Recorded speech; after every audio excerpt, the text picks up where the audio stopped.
कि यह कहानी एक ऐसी सच्ची घटना की कहानी है जिसे सुनकर आपके रोंगटे खड़े हो जाएंगे। उस बेहद खौफनाक घटना को अंजाम देने वाले अपराधी को पकड़ने में पुलिस के पसीने छूट गए थे। उन्हें कोई छोटा सा भी सुराग नहीं मिल पा रहा था कि जिससे उस कातिल की पहचान की जा सके। कत्ल करने वाला अपराधी घर में ही छिपा था, मगर फिर भी पुलिस उसे पहचान नहीं पा रही थी। लेकिन अंत में जाकर जब कातिल की पहचान होती है तो सभी के पैरों तले ज़मीन खिसक जाती है। तो दोस्तों, आखिर यह घटना क्या थी और कहां पर घटित हुई थी और इस खौफनाक घटना में ऐसा क्या कुछ हुआ था, चलिए सब कुछ जानते हैं सिलसिलेवार तरीके से इस वीडियो में। राजस्थान के भरतपुर में पवन शर्मा नाम का एक आदमी रहता था। पवन शर्मा काफ़ी सीधा साधा इंसान था। वह सभी के सामने बड़े अच्छे तरीके से पेश आता था और सभी से प्रेम पूर्वक बात भी करता था। उसकी शादी 3 जून 2015 को रीमा शर्मा नाम की लड़की से होती है। रीमा शर्मा कानपुर की रहने वाली थी। वह दिखने में काफ़ी खूबसूरत थी और पढ़ी लिखी भी थी। पवन रीमा से बहुत प्यार करता था। शादी होने के बाद पवन की दिल्ली में नौकरी लग जाती है, तो इसी वजह से उसे दिल्ली जाना पड़ जाता है। अब रीमा घर पर रहती है और पवन दिल्ली में जाकर नौकरी करने लगता है। 4 साल तक पवन दिल्ली में और रीमा घर पर रहती है। लेकिन साल 2019 में पवन रीमा को अपने साथ दिल्ली ले जाता है। दिल्ली में जहाँ पर पवन रहता था वहाँ पर बगल में भागेंद्र नाम का एक आदमी भी रहता था। भागेंद्र दिल्ली में लोन दिलाने का काम किया करता था। भागेंद्र को सभी लोग अक्सर भोलू नाम से पुकारा करते थे। भोलू भी भरतपुर का ही रहने वाला था और शायद वह पवन के कुछ रिलेशन में भी पड़ता था, तो इसी वजह से उसको पवन के घर आने जाने में कोई भी दिक्कत नहीं होती थी। वह जब चाहे, जब उसका मन करे, तब वह बिना पवन से पूछे पवन के घर पर पहुंच जाता था और दिल्ली में भी ऐसा ही करता है। वो अक्सर पवन के रूम पर जाया करता था और दोस्तों, इसी बीच पवन की पत्नी रीमा पर उसकी नज़र पड़ जाती है। वह रीमा को बहुत ज़्यादा पसंद करने लगता है। हालांकि रीमा उसे पहले ही बहुत ज़्यादा चाहती थी, क्योंकि रीमा का पति पवन उससे उम्र में 10 साल बड़ा था, तो इसी वजह से रीमा पवन को पसंद नहीं करती थी। पवन रीमा से बहुत ज़्यादा प्यार करता था। वह उसकी खुशी के लिए कुछ भी करने को तैयार रहता था।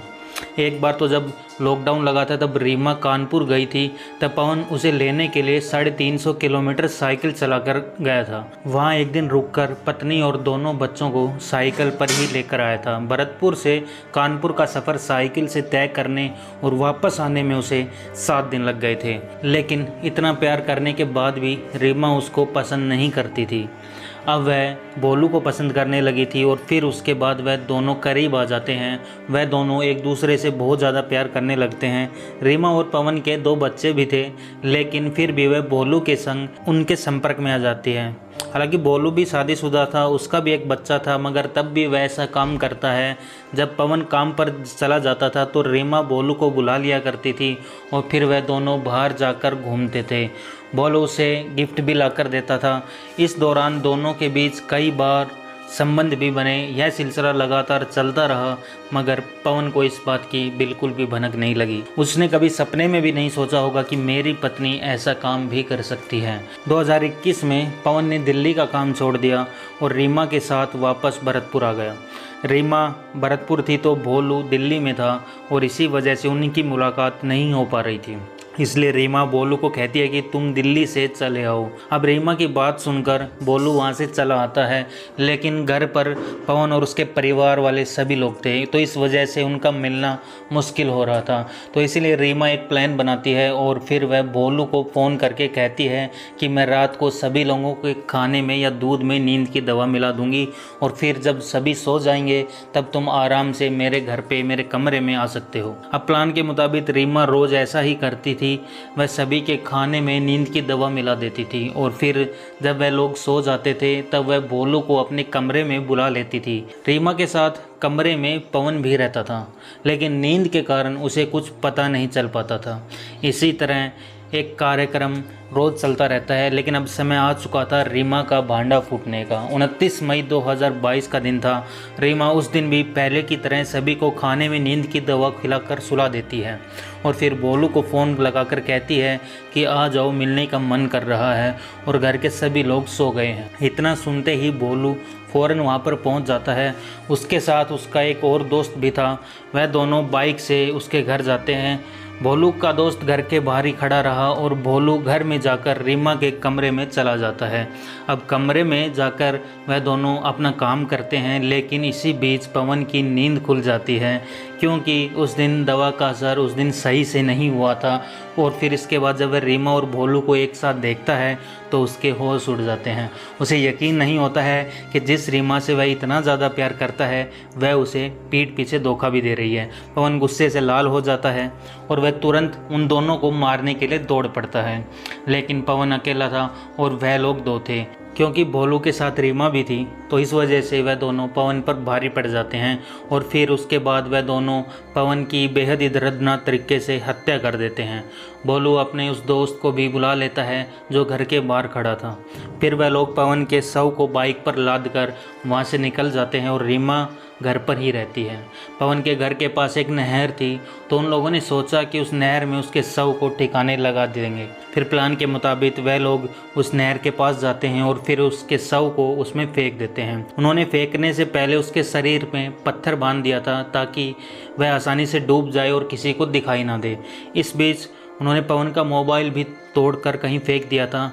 अब शव को ठिकाने लगाने के बाद भोलू अपने दोस्त के साथ वहां से भाग जाता है। दोस्तों इसके बाद वह 6 महीने तक रीमा से फ़ोन पर कोई बात नहीं करता है। कभी कभार किया भी था तो किसी दूसरे नंबर से किया था, क्योंकि उन लोगों ने पुलिस के डर से पहले से ही बात कर ली थी कि हम लोग 6-7 महीने तक फ़ोन पर बात नहीं करेंगे। अगर कभी कभार करेंगे तो भी वह दूसरे नंबर से करेंगे ताकि सर्विलांस से बचते रहें। जब सुबह होती है तो पवन घर पर नहीं था तो उसके घर वाले सोचते कि कहीं गया होगा, लेकिन काफ़ी देर हो जाती है मगर फिर भी उसका कोई पता नहीं चलता है। उसका फ़ोन भी बंद आ रहा था तो इस वजह से घर के सभी लोग उसे हर जगह खोजने लगते हैं मगर फिर भी उसका कोई पता नहीं चलता है। पूरा दिन बीत जाता है लेकिन अब उसकी जानकारी किसी को नहीं मिलती है। पवन का अचानक से लापता हो जाना उसके घर के सभी लोगों को परेशान करने लगता है। रीमा भी नाटक करने लगती है कि लगता है वह कहीं ना कहीं नाराज़ होकर चले गए हैं। पवन के पिता हरि प्रसाद शर्मा फौरन पुलिस स्टेशन जाते हैं और कंप्लेन दर्ज करवाते हैं कि साहब मेरा बेटा अचानक से कहीं गायब हो गया है, आप किसी भी तरह मेरे बेटे को खोज दीजिए, हमारा एक ही लड़का है। अब पुलिस भी पवन की जांच पड़ताल में लग जाती है। पुलिस वाले पवन की काफ़ी तलाश करते हैं मगर फिर भी उसका कुछ भी पता नहीं चल पाता है। इधर जब करवा चौथ आता है तो रीमा ने घर वालों का विश्वास जीतने के लिए उसका व्रत रखती है। वह घर के सभी सदस्यों को इस बात का भरोसा दिला देती है कि वह पवन से बेहद ही प्यार करती है। इसी बीच पवन की लास्ट लोकेशन पुलिस को पता चल जाती है। पवन की लास्ट लोकेशन पवन के घर पर ही दिखा रही थी। अब पुलिस को पवन की पत्नी पर थोड़ा सा शक होता है तो इसलिए वह उससे पूछताछ करने के लिए बुला लेती है, मगर पवन के पिता ने पुलिस को ऐसा करने से मना कर दिया। उन्होंने कहा कि हमारी बहू बहुत ही अच्छी है, वह ऐसा काम कभी भी नहीं कर सकती है। पवन तो खुद ही कहीं चला गया होगा, रीमा से कोई पूछताछ नहीं होगी। उन्हें रीमा पर पूरा विश्वास है। तभी इसके बाद पुलिस फिर पवन को ढूंढने में लग जाती है। पुलिस के पसीने छूट जाते हैं मगर फिर भी उसका कुछ पता नहीं चलता है। अब सवाल यही था कि आखिर उसका पता क्यों नहीं चल रहा है, उसके साथ कहीं कुछ हो तो नहीं गया है। धीरे धीरे 5 महीने बीत जाते हैं और अभी तक जब पुलिस को कोई सुराग नहीं मिलता है तो रीमा और भोलू दोनों बेफिक्र हो जाते हैं। दोनों को भरोसा हो जाता है कि पवन की मौत का राज हमेशा राज ही रहेगा और अब उन्हें कोई भी पकड़ नहीं पाएगा। लेकिन वह सब बिल्कुल गलत सोचते हैं क्योंकि अब रीमा की सच्चाई सभी को पता चलने वाली थी। उसकी खूबसूरती के पीछे उसका जो भयानक रूप छिपा था वह अब सभी के सामने आने वाला था। 16 अक्टूबर का दिन था। रीमा फिर रात को फ़ोन करके भोलू को अपने घर पर बुला लेती है। भोलू फ़ौरन ही उसके घर पर पहुंच जाता है और मौका पाते ही रीमा के कमरे में चला जाता है। इधर पवन के पिता हरि प्रसाद लापता बेटे की चिंता में परेशान होकर टहल रहे थे। उन्होंने रीमा के कमरे की लाइट जली हुई देखी, कमरे से आवाज़ भी आ रही थी। फिर जब कमरे के पास गए तो जो देखा वो किसी बुरे सपने से कम नहीं था। जिस बहू पर उन्हें हद से ज़्यादा विश्वास था वो किसी और के साथ आपत्तिजनक हालत में थी। फिर उन्होंने तुरंत कमरे को बाहर से बंद कर दिया और पुलिस के साथ साथ भोलू के परिवार वालों को भी फ़ोन करके बुलाया। पुलिस के आने से पहले भोलू के परिवार वाले वहां पर पहुंच जाते हैं और झगड़ा करके उसे छुड़ा ले जाते हैं। भोलू ने पवन के पिता को धमकी दी कि जैसे तेरे बेटे को मारा है वैसे ही तुझे भी मार देंगे, रीमा और मेरे बीच में मत आना। तब हरि प्रसाद का शक यकीन में बदल जाता है और वह रोने लग जाता है क्योंकि उन्हें पता चल जाता है कि उनका बेटा अब इस दुनिया में नहीं रहा। इसके बाद उन्होंने पुलिस से पूरी बात बताई।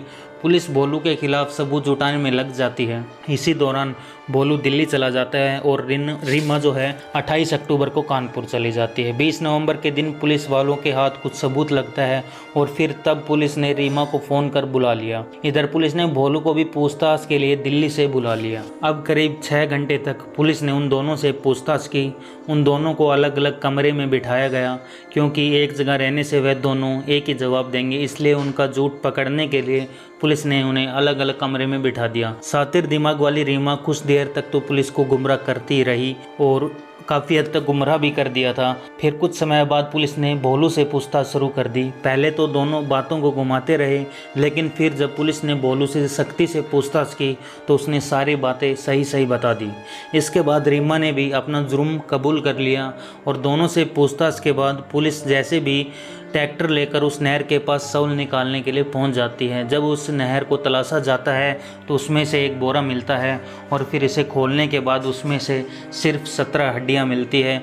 उसमें से पवन का शर्ट और पर्स भी मिलता है। अब इसके बाद जब यह केस सुलझ जाता है तो रीमा और भोलू आजीवन कारावास की सज़ा सुना दी जाती है और उस दिन भोलू का एक दोस्त भी था जिसने उसकी मदद की थी, उसे भी पकड़ लिया जाता है। खैर दोस्तों, आपको यह कहानी कैसी लगी हमें कमेंट बॉक्स में ज़रूर बताएं और हमारी मेहनत आपको पसंद आई हो तो वीडियो को लाइक, चैनल को सब्सक्राइब करना ना भूलें। धन्यवाद।